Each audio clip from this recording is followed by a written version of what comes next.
I really love Firebase, so I was really intrigued when I heard about this new database called SurrealDB. Surreal is a cloud database with support for NodeJS, Go, Rust, and Deno, but there's plans for support for a lot of other platforms. I like that it's available by default as a data store, but it also lets you use an SQL-like query language called SurrealQL. Plus, you can even use GraphQL, so it really has the best of all worlds.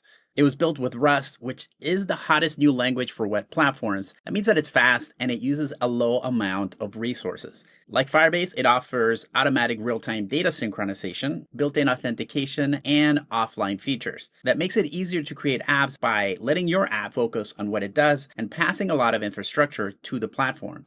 There's even a planned graphical tool for managing the application.